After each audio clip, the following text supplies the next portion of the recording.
जय श्री हरि। श्रीमद्भागवत महापुराणम नवमः स्कंधः अथ विंशोऽध्यायः।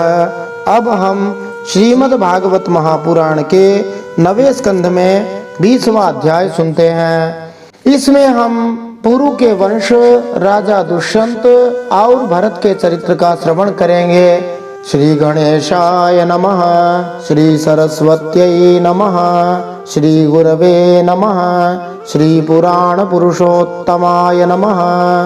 पिछले 9वें स्कंद के 19वें अध्याय में राजा ययाति का गृह त्याग अथवा उन्हें मुक्ति लाभ, इस प्रसंग को सुनते हुए हमने जाना राजा ययाति ने 1000 वर्ष तक स्त्री भोग के साथ अपना जीवन यापित किया। अंत में उन्हें बोध हुआ और उन्होंने कहा कि गृहस्थ लोगों को सदा ही भोग में लगे रहना होता है। और उन्होंने विचार किया कि जो सन्यासी होते हैं, महात्मा होते हैं, वे गृहस्थ के लोगों के प्रति बड़ी चिंता करते रहते हैं कि उन गृहस्थ वाले लोगों का कल्याण कैसे होगा।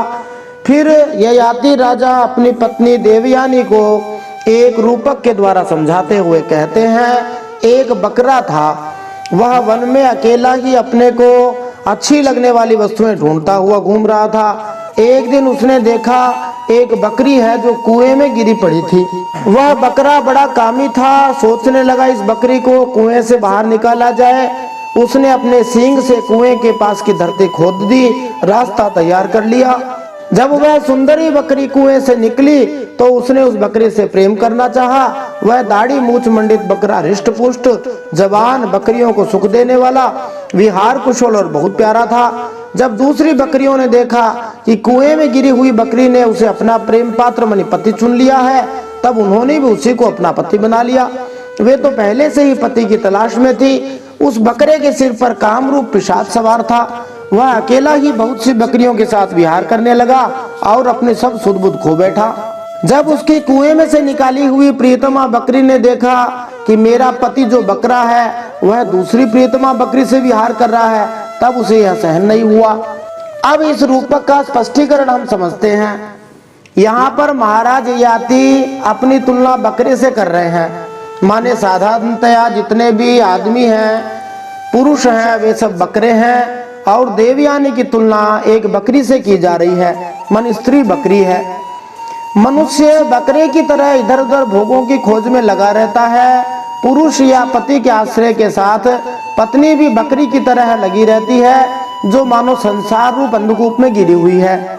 जब राजा ययाति ने देवयानी को कुएं से निकाला था तो उसे बड़े आराम का अनुभव हुआ था और उसने ययाति से उसे अपनी पत्नी बनाने की प्रार्थना की थी।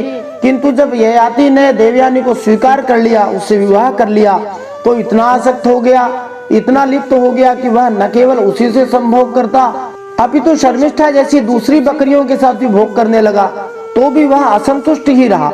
इसलिए मनुष्य को चाहिए कि ययाति जैसे गृहस्थ जीवन से जबरन विरक्त हो जाए। निस्संदेह स्त्री के प्रति आकर्षण ही इस संसार में सुखपूर्वक रहने के लिए आर्थिक विकास, आवास तथा अन्य वस्तुओं के प्रोत्साहन का कारण है। बकरी को बाहर निकालने के लिए मिट्टी खोदना अत्यंत श्रम का काम था, परिश्रम का कार्य था, किंतु बकरी प्राप्त करने के पूर्व बकरे को यह परिश्रम करना पड़ा। नर तथा नारी के संयोग से अच्छा मकान, अच्छा पारिश्रमिक, संतान तथा मित्र प्राप्त करने हेतु प्रोत्साहन मिलता है। इस प्रकार मनुष्य संसार में फंस जाता है।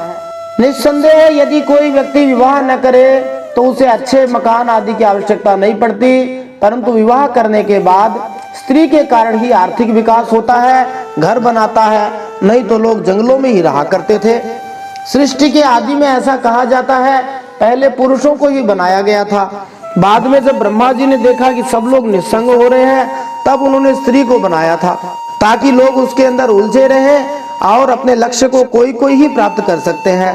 ये गेम में भगवान ने थोड़ी कठिनाई का लेवल बढ़ा दिया, क्योंकि जितना रोमांचक मैच होता है उतना ही देखने में आनंद आता है। इसलिए कोई कहे भगवान ने माया जाल रचा क्यों, यदि वे भवसागर से सबको पार करवाना चाहते हैं तो इसलिए रचा क्योंकि भगवान को खेल में आनंद आता है। और खेल अच्छा तभी होता है जब टीम दोनों बराबर टक्कर वाली हो। इस प्रकार इस बकरे बकरी के रूपक के द्वारा सभी नर नारियों की, सभी मनुष्यों की स्थिति बताई गई है, किस प्रकार लोग विचलित हो जाते हैं।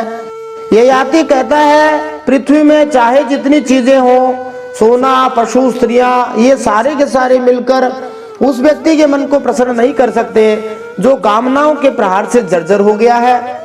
मूल रूप में तो कामना ही है। यदि कामना का नाश नहीं हुआ तो पूरी पृथ्वी की सारी चीजें मिल जाए तब भी संतुष्टि नहीं हो सकती।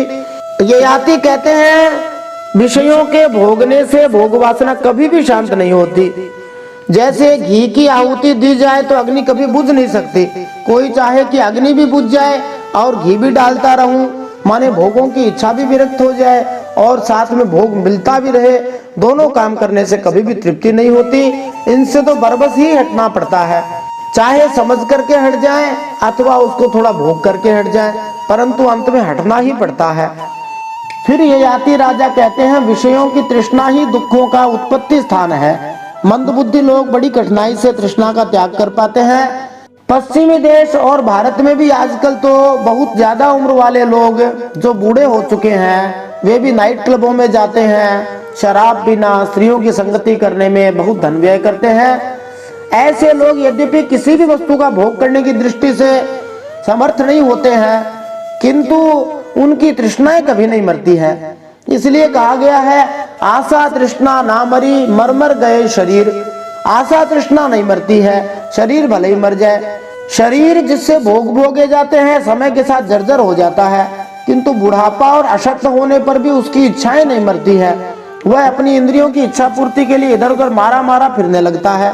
इसलिए भक्ति योग के अभ्यास से मनुष्य को अपनी कामेच्छाएं त्याग देनी चाहिए। तृष्णा तो नित्य नित्य नवीन रहती है, शरीर भले ही बूढ़ा होता जाए। फिर राजा ययाति एक और महत्वपूर्ण बात बताते हुए कहते हैं किसी भी व्यक्ति को अपनी पत्नी, माता अथवा बहन के साथ भी अकेले में नहीं बैठना चाहिए। ये सामान्य मानव शिष्टाचार की बात बताई जा रही है। यहाँ पर विशेष रूप से उल्लेखित यही बात हुई है कि माता, बहन या बेटी के साथ भी अकेले एकांत में नहीं बैठना चाहिए। यद्यपि सामान्यतः कोई भी अपनी माता, बहन या पुत्री के प्रति विषय भोग की दृष्टि से आकृष्ट नहीं होता, लेकिन कोई बहुत ज्यादा उनके पास बैठता है तो वह आकृष्ट हो सकता है। यह एक मनोवैज्ञानिक तथ्य है।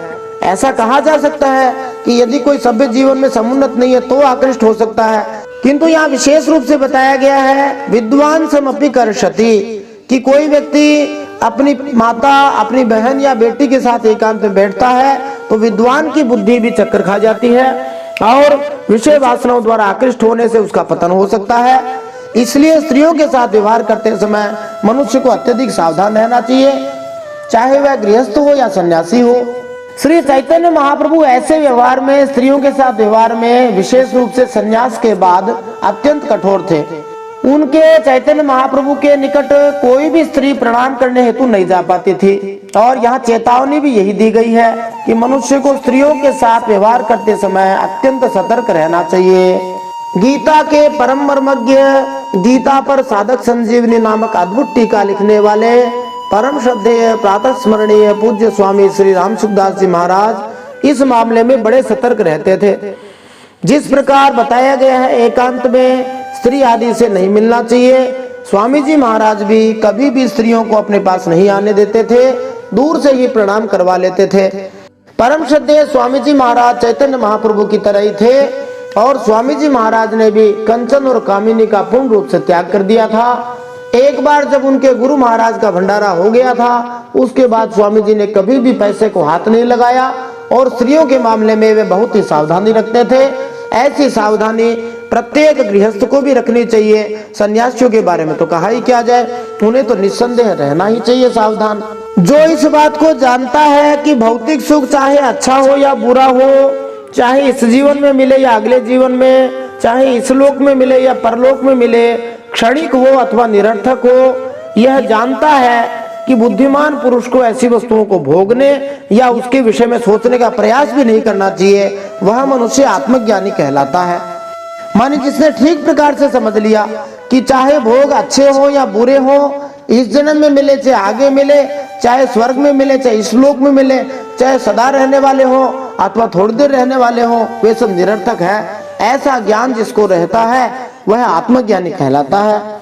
अंत में ययाति ने अपनी पत्नी से इस प्रकार कहकर पूर्व की जवानी उसे लौटा दी और उससे अपना बुढ़ापा ले लिया। ये जवानी और बुढ़ापा लेना देना कोई ऐसा नहीं है जैसे कोई एक लड्डू ले ले दूसरा लड्डू दे दे, अथवा एक चीज लेके दूसरी चीज दे दे। इसका भाव यह है, इसको हम इस प्रकार भी समझ सकते हैं कि जिस प्रकार एक युवा व्यक्ति के बहुत सारी जिम्मेदारियां होती है और बूढ़े व्यक्ति के कोई जिम्मेदारी नहीं होती है। समझो कि बूढ़े आदमी के तुलनात्मक रूप से जिम्मेदारियां कम हो जाती हैं।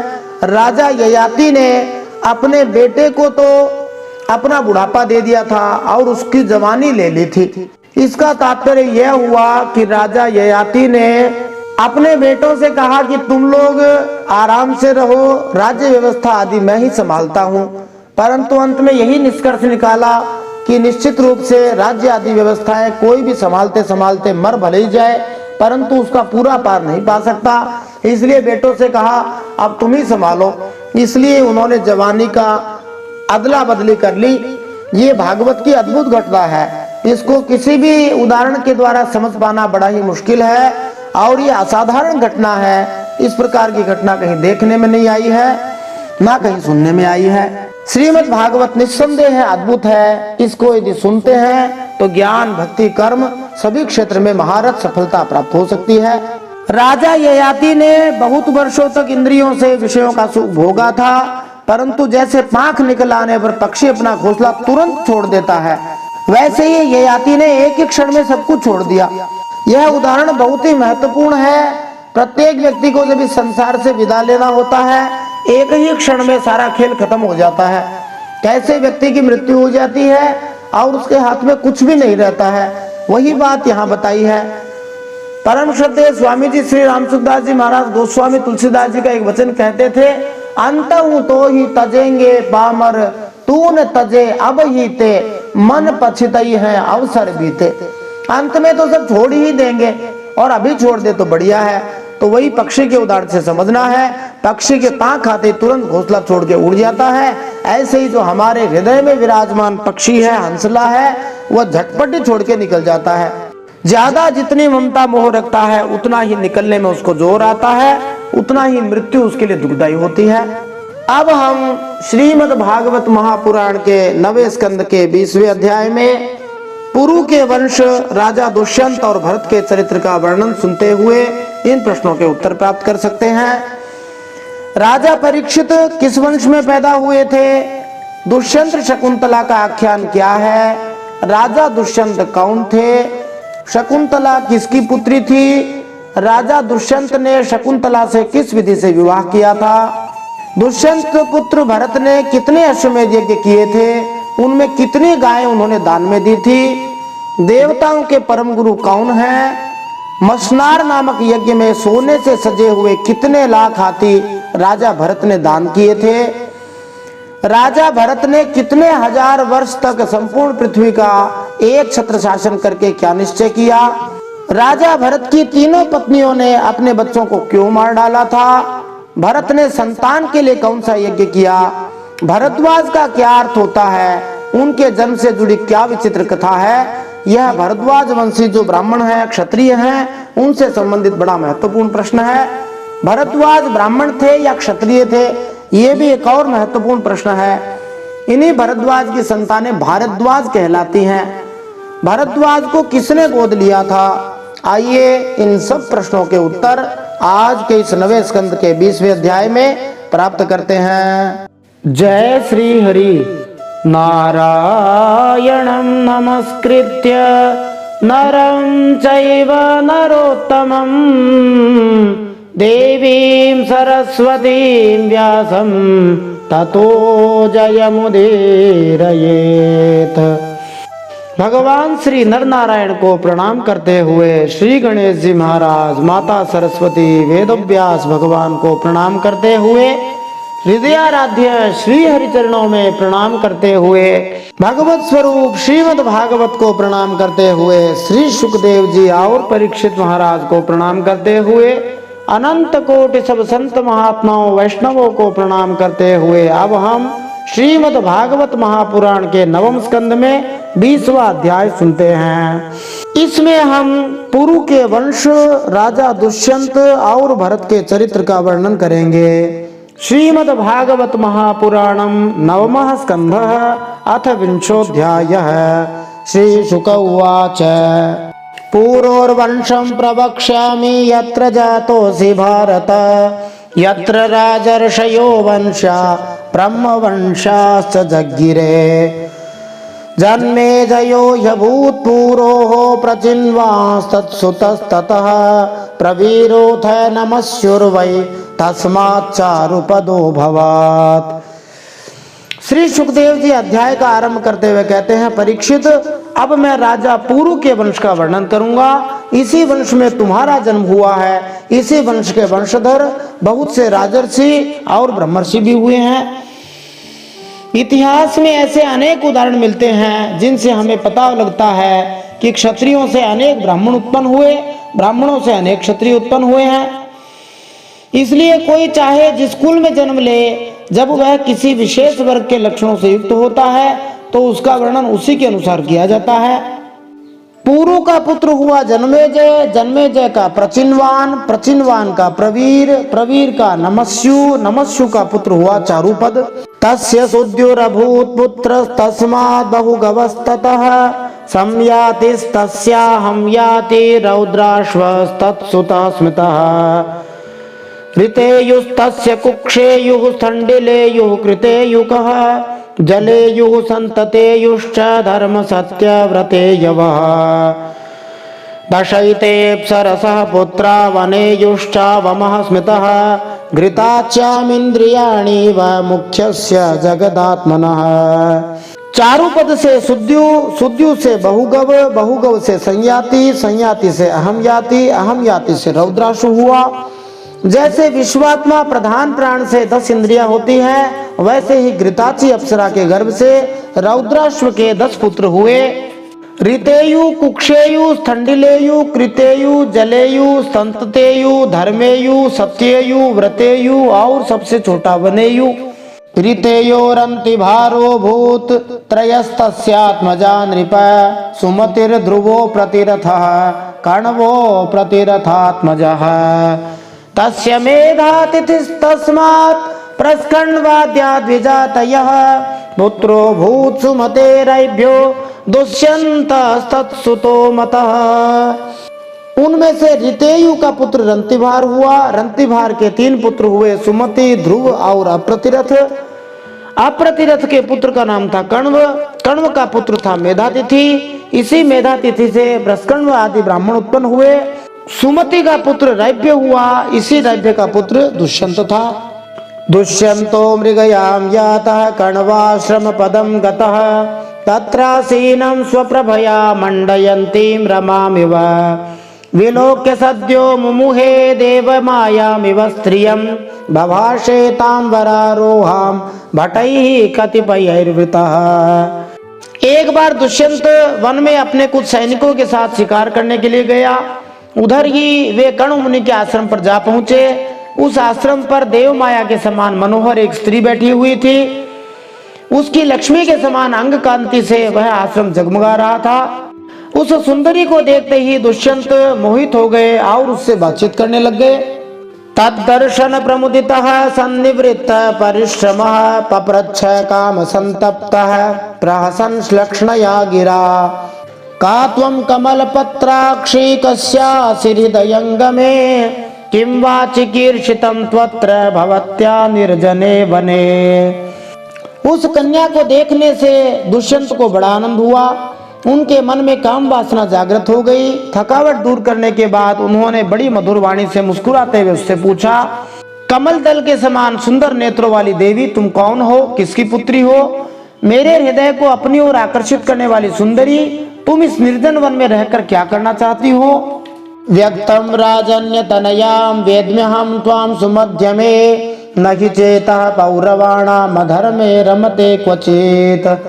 शकुन्तलोवाच विश्वामित्रात्मजैवाहं त्यक्ता मेनकया वने वेदैतद्भगवान् कण्वो वीर किं करवामते।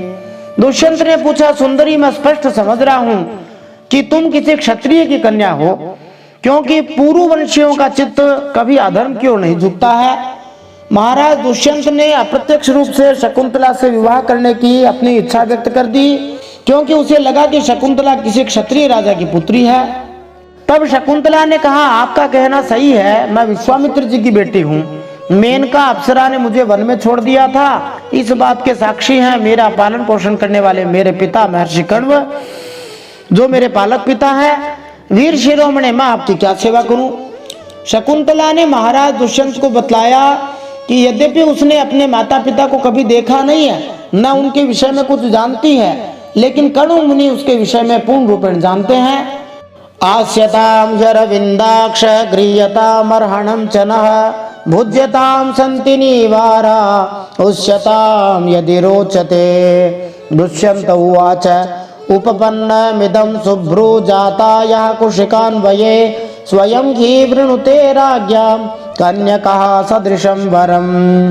तब शकुंतला ने कहा, हे कमल नयन, आप यहाँ बैठिए और हम जो कुछ आपका स्वागत सत्कार करें उसे स्वीकार कीजिए।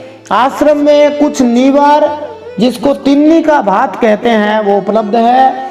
नीवार एक प्रकार का चावल हुआ करता है। आपकी इच्छा हो तो भोजन कीजिए और जचे तो यही ठहरिए।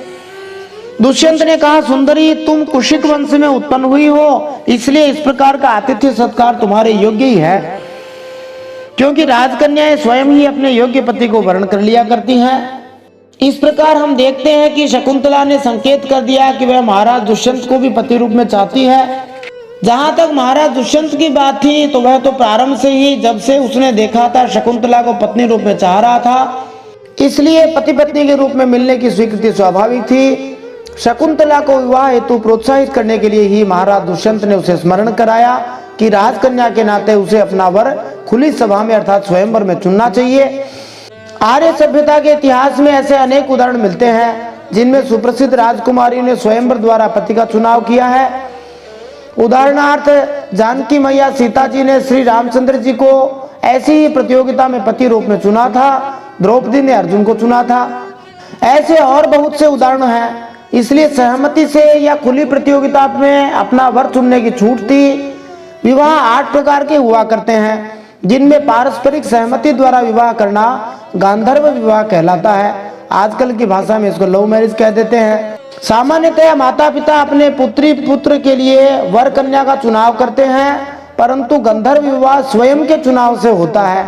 यद्यपि भूतकाल में स्वयं के चुनाव द्वारा या सहमति से विवाह होते थे, किंतु विवाह विच्छेद अर्थात डाइवोर्स, तलाक जैसी कोई बात नहीं पाई जाती थी।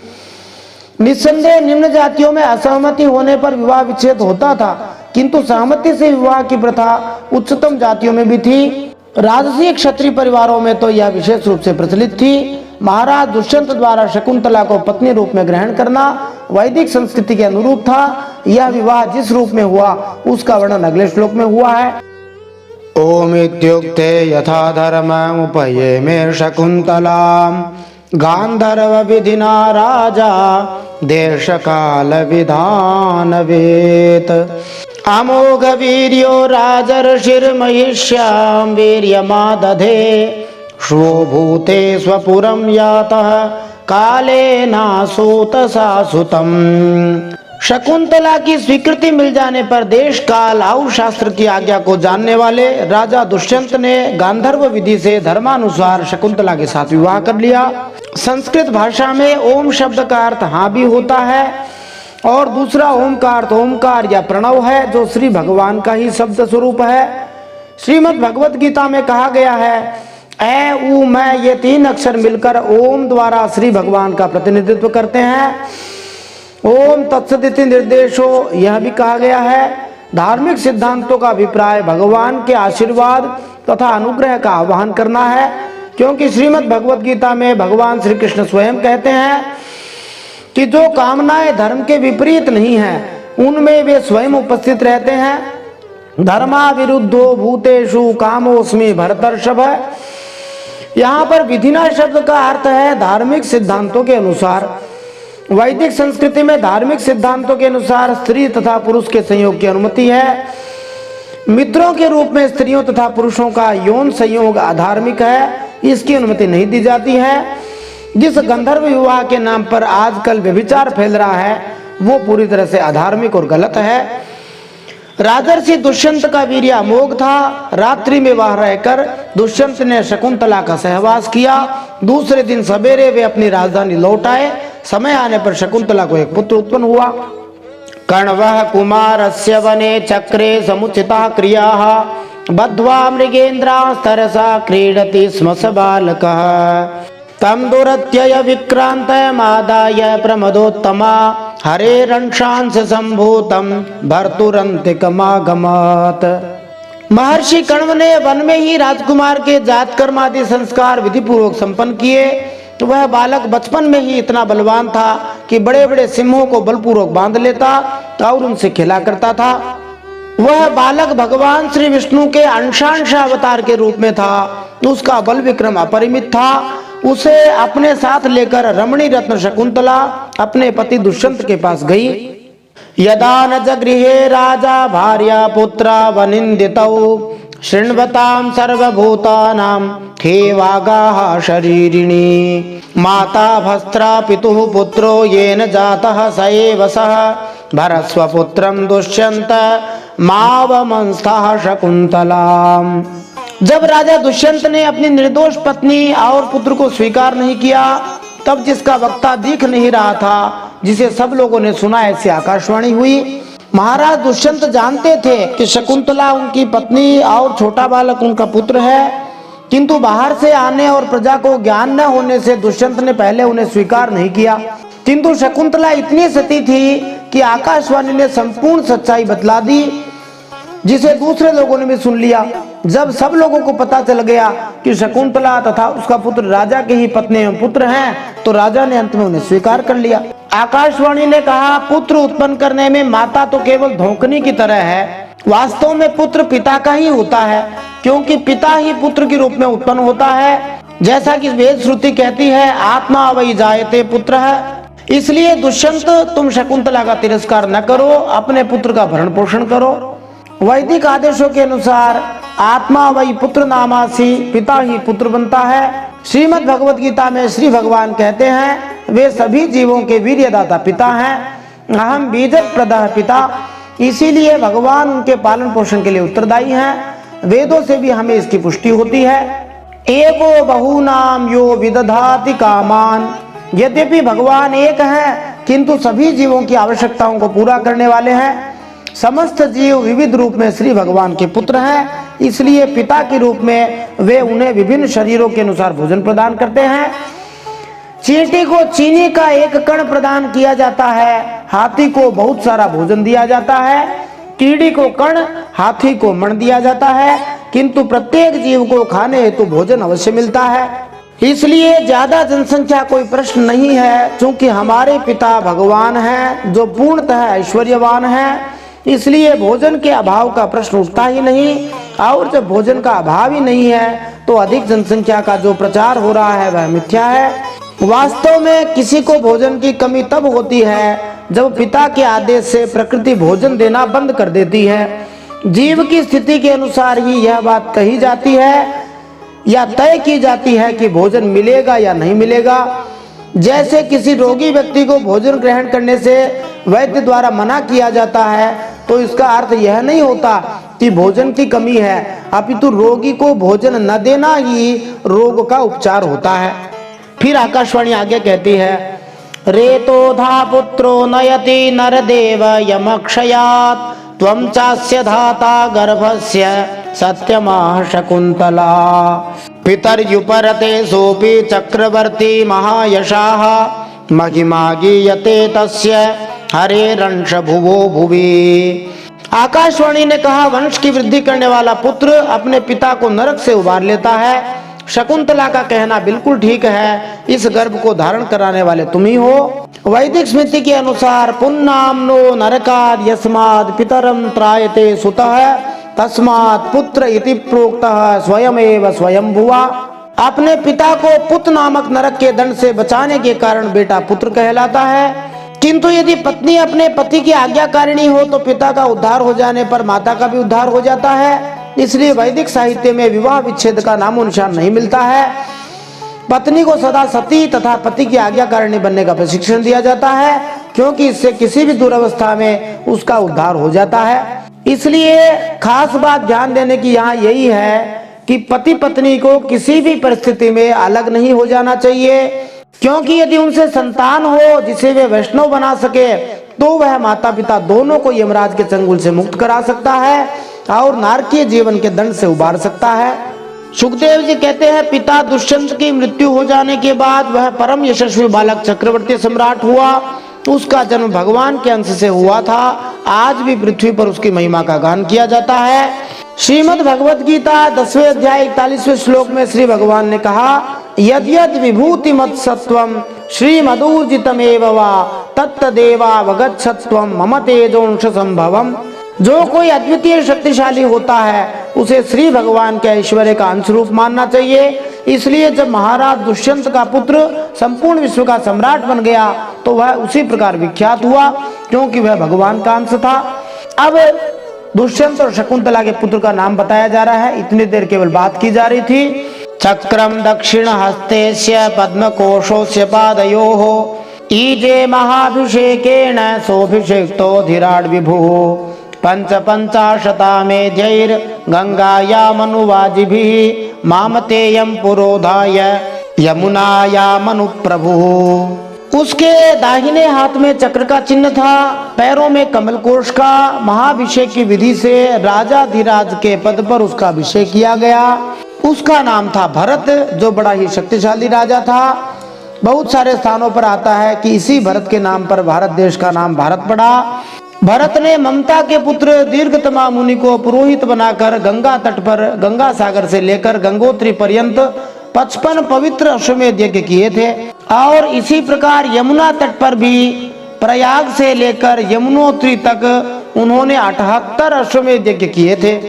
8 मेध्यास्वान् बबन्ध प्रददद्वसु भरतस्य हि दौष्यन्ते रग्निः साची गुणे चितः सहस्रं बद्वशो यस्मिन् ब्राह्मणा गावि भेजिरे 33 शतं ह्यश्वान् बद्ध्वा विस्मापयन् नृपान् दौष्यन्ति रत्यगान् मायां देवानां गुरुमाययौ। तो भरत जी ने पहले 55 यज्ञ किए, फिर 78 अश्वमेध यज्ञ उन्होंने किए थे। इन सभी यज्ञों में उन्होंने इतना धन दान किया था। दुष्यंत कुमार भरत का यज्ञ अग्नि स्थान बड़े ही उत्तम गुण वाले स्थान में किया गया था। उस स्थान में भरत ने इतनी गायें दान दी थी कि 1000 ब्राह्मणों में प्रत्येक ब्राह्मण को एक एक बद्व गाय मिली थी। बद्व कहा जाता है 13,084 गायों को। ये शब्द कोई प्राचीन समय की बड़ी संख्या बताने के लिए प्रयोग किया जाता होगा। तो 13,084 गाय एक एक ब्राह्मण को दान की गई थी। यहाँ पर दौष्मंते रग्नि साची गुणे चितः शब्दों से सूचित होता है कि दुष्यंत कुमार भरत ने संपूर्ण विश्व भर में, विशेष रूप से भारत में गंगा तथा यमुना नदी के किनारों पर मुहाने से लेकर उद्गम तक अनेक अनुष्ठान किए और ये समस्त यज्ञ अत्यंत प्रसिद्ध स्थानों में संपन्न किए गए थे। प्रत्येक व्यक्ति को यज्ञ करना चाहिए। यज्ञाग्नि सर्वत्र जलाई जानी चाहिए। इसका एकमात्र अभिप्राय लोगों को सुखी, समृद्ध तथा आध्यात्मिक जीवन में अग्रसर बनाना है। किंतु इस कलयुग में अश्वमेध यज्ञ के लिए मनाही की गई है। ब्रह्मवैवर्त पुराण का आदेश है, अश्वमेधम गवालंबम संन्यासम फलपैतृकम देवरेण सुतोत्पत्तिम कलौ पंच विवर्जयेत। इस कलयुग में 5 कार्यों की विशेष रूप से मनाही है। यज्ञ में घोड़े की बलि के द्वारा अश्वमेध यज्ञ करना, जबकि वास्तव में वर्तमान में अश्वमेध यज्ञ कोई कर ही नहीं सकता है। इसमें बहुत सारा धन खर्च होता है और एक छत्र सम्राट ही ऐसा कर सकता है, परंतु फिर भी कलयुग में निषेध किया गया है। यज्ञ में गाय की बलि, संन्यास आश्रम ग्रहण करने के लिए भी मना है।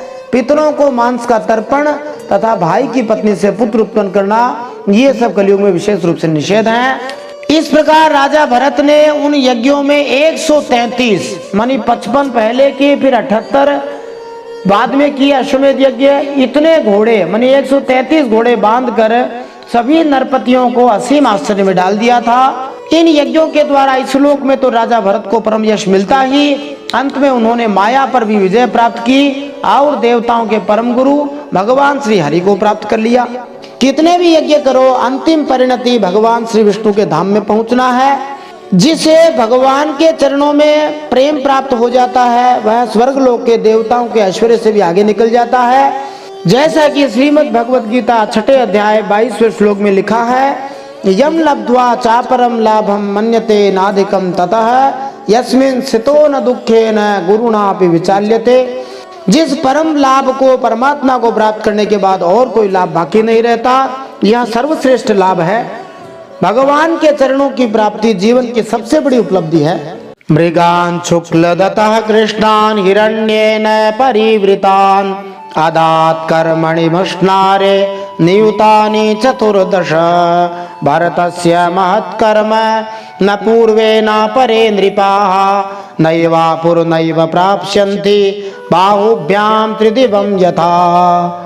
यज्ञ में एक मशनार नामक कर्म होता है। उसमें भरत ने सुवर्ण से विभूषित श्वेत दांतों वाले काले रंग के 14 लाख हाथी दान किए थे। एक आध हाथी नहीं, 14 लाख हाथी दान किए थे। भरत ने जो महान कर्म किया वह न तो पहले कोई राजा कर सका, न तो आगे ही कोई कर सकेगा। क्या कभी कोई हाथ से स्वर्ग को छू सकता है? नहीं छू सकता जी। तो भरत जी ने 133 तो अश्वमेध यज्ञ किए, 14 लाख हाथी दान में दिए और 1000 ब्राह्मणों को 13,000 गाय दान में दी। किरात हूणान यवनान अंध्रान कंकान खगान छकान अब्रह्मण्यान नृपांसाहन म्लेच्छान दिग्विजये खिलान जित्वा पुरा सुरा देवान ये रसौकान सिभे जिरे देवस्त्रियो रसाम नीताः प्राणिभिः पुनराहरत। अब भरत जी ने किन किन देशों के लोगों पर दिग्विजय प्राप्त की थी, कैसे प्रतापी राजा थे? तो कहा जाता है भरत जी ने किरात माने काले काले लोग, उनको किरात कहा जाता था, विशेष रूप से अफ्रीकी देश के लोग। हूण दूर उत्तर की जातियां हैं, वे हूण कहलाती हैं। यवन जो मांसाहारी हैं, जिनको मुगल कह सकते हैं। इसके अलावा आंध्र प्रदेश के भी लोग बताए जाते हैं, अथवा आंध्र नामक स्थान है। दूसरी प्रति में पौंड्र देश का नाम भी आता है। कंक देशों को खरसान, खरसान का अर्थ मंगोल नाम का देश है, जहाँ के निवासी मंगोलियन अथवा मंगोलिया कहा जाता है। इसके अलावा शकों को और भी जो ब्राह्मण संस्कृति के विरोधी राजा थे उन सबको उन्होंने मार डाला। और जितने भी ऐसे म्लेच्छ थे जो नास्तिक थे, वैदिक सभ्यता के प्रति आदर नहीं करते थे, उन सबको उन्होंने दिग्विजय करके जीत लिया था। तो ये वास्तव में पूरी पृथ्वी के सम्राट थे। ये तो एक भरत जी के माध्यम से बानगी प्रस्तुत करी है, बाकी जितने भी ऐसे राजा थे सब ऐसे ही प्रतापी थे। इसीलिए कोई कहता है कि भगवान हमेशा भारत में ही अवतार क्यों लेते हैं, दूसरे देश में क्यों नहीं लेते? भगवान भारत में अवतार इसलिए लेते हैं क्योंकि जिस समय भगवान ने अवतार लिया था उस समय पूरे विश्व का नाम ही भारत ही था। इसलिए जब भी भगवान ने अवतार लिया भारत में ही लिया। ये तो विभाजन बाद में हुआ है। विज्ञान बताता है, स्वयं बताता है कि पृथ्वी के अंदर उथल पुथल हुई, इस तरह की कई घटनाएं हुई। परंतु ये निश्चित है कि जिस समय भगवान के अवतार हुए प्राचीन समय में, उस समय में भी जो है पूरे विश्व को भारत ही कहा जाता था। भले ही अलग अलग द्वीप आदि बन गए हों, लेकिन वहां पर कोई रहता नहीं था। अभी कुछ 2000-2500 साल पहले उनको खोजा गया है। और यदि कहीं रहते भी हों, जैसे कि मंगोल का वर्णन दिया है, अफ्रीका का दिया है, यमनों का दिया है, इन स्थानों के लोगों को जीता हुआ था, इसलिए वे सब भारत के ही अंडर में काम करते थे। पहले युग में बलवान असुरों ने देवताओं पर विजय प्राप्त कर ली थी और वे रसातल में रहने लगे थे। उस समय वे बहुत से देवांगनाओं को रसातल में ले गए थे। राजा भरत ने फिर से उन्हें छुड़ा दिया था। सर्व कामान दुदुहतु प्रजानां तस्य रोदसी समास्त्रिणव साहस्रीर दिक्षु चक्रमवर्तयत् ससम्राट लोकपालाख्य मैश्वर्य मधिराट श्रियं चक्रम चास्खलितं प्राणान मृषेत्युपरराम। भरत जी के राज्य में पृथ्वी और आकाश प्रजा की सारी आवश्यकताएं पूर्ण कर देते थे। भरत ने 27,000 वर्ष तक सभी दिशाओं का एक छत्र शासन किया। अंत में सार्वभौम सम्राट भरत ने यही निश्चय किया कि लोकपालों को भी चकित कर देने वाला ऐश्वर्य, सार्वभौम संपत्ति, अखंड शासन और यह जीवन भी मिथ्या ही है। यह निश्चय करके भरत जी संसार से उदासीन हो गए। महाराज भरत के पास प्रभुत ऐश्वर्य, सैनिक, पुत्र पुत्रियां, भौतिक भोग की सभी वस्तुएं थी और शरीर में भी शक्ति थी, किंतु जब उन्हें यह लगा कि ऐसा संपूर्ण ऐश्वर्य आध्यात्मिक प्रगति के लिए बाधक है या आध्यात्मिक प्रगति के बिना व्यर्थ है, तो उन्होंने भौतिक भोग से विरक्ति ग्रहण कर ली। वैदिक सभ्यता में एक निश्चित आयु के बाद मनुष्य को महाराज भरत की ही तरह भौतिक ऐश्वर्य का भोग त्याग कर वानप्रस्थाश्रम ग्रहण करने का आदेश है। तस्यासन् नृप वैदर्भ्यः पत्न्यस्तिस्रः सुसम्मताः जग्नुस्त्याग भयात् पुत्रान् नानुरूपा इति ऋते तस्यैवं वितथे वंशे तदर्थं यजतः सुतं मरुत्स्तोमेन मरुतो भरद्वाजमुपाददुः। अब यहाँ से भरद्वाज ऋषि की कहानी सुनाते हैं, जिनके वंशज भारद्वाज कहलाते हैं। विदर्भ राज की 3 कन्याएं सम्राट भरत की पत्नियां थीं। वे उनका बड़ा आदर भी करते थे, परंतु जब भरत ने उनसे कह दिया कि तुम्हारे पुत्र मेरे अनुरूप नहीं हैं, तब वे तीनों ही डर गईं और कहीं सम्राट हमें त्याग न दे। तीनों ने ही अपने बच्चों को मार डाला। इस प्रकार सम्राट भरत का वंश वितत हो गया, अर्थात विच्छिन्न वंश वाला हो गया। तब उन्होंने संतान के लिए मरुत्स्तोम नामक यज्ञ किया। इससे मरुदगणों ने प्रसन्न होकर भरत को भरद्वाज नामक पुत्र दिया। अब भरद्वाज की उत्पत्ति की कथा बताते हैं। अंतर्वत्न्याम रात्रिपत्न्याम मैथुनाय बृहस्पतिः प्रवृत्तो वारितो गर्भम शप्त्वा वीर्यमुपासृजत् तम त्यक्तु कामां ममतां भर्तृत्याग विशंकितां नाम निर्वचनम तस्य श्लोकमेनं सुरा जगुः। भरद्वाज की उत्पत्ति का प्रसंग इस प्रकार है। एक बार बृहस्पति जी ने अपने भाई उतथ्य की गर्भवती पत्नी से मैथुन करना चाहा। उस समय गर्भ में जो बालक दीर्घतमा था उसने मना कर दिया, किंतु बृहस्पति जी ने उसकी बात पर ध्यान न दिया और उसे तू अंधा हो जा यह शाप देकर बलपूर्वक गर्भाधान कर दिया। इस संसार में संभोग की इच्छा इतनी प्रबल होती है कि देवताओं के गुरु प्रकांड पंडित बृहस्पति जी ने भी अपने भाई की गर्भवती पत्नी के साथ संभोग करना चाहा। जब उच्चतर देवताओं के समाज में ऐसा हो सकता है तो मानव समाज के विषय में क्या कहा जाए। संभोग की इच्छा इतनी प्रबल होती है कि बृहस्पति जैसे विद्वान व्यक्ति भी विचलित हो सकते हैं। उतथ्य की पत्नी ममता इस बात से डर गई कि कहीं मेरे पति मेरा त्याग न कर दे, इसलिए उसने बृहस्पति जी के द्वारा होने वाले लड़के को त्याग देना चाहा। उस समय देवताओं ने गर्भस्थ शिशु के नाम का निर्वचन करते हुए यह कहा, इसका नाम क्या हो। यहाँ ध्यातव्य है कि वैदिक शास्त्र के अनुसार जब भी बालक उत्पन्न होता है तो जात कर्म तथा नामकरण संस्कार किए जाते हैं, जिनमें विद्वान ब्राह्मण ज्योतिष गणना के अनुसार कुंडली बनाते हैं। किंतु ममता ने जिस पुत्र को जन्म दिया था वह बृहस्पति द्वारा उत्पन्न अवैध पुत्र था, क्योंकि ममता तो उतथ्य की पत्नी थी, किंतु बृहस्पति ने बलपूर्वक उसे गर्भवती बना दिया था। अतएव बृहस्पति को भर्ता बनना पड़ा।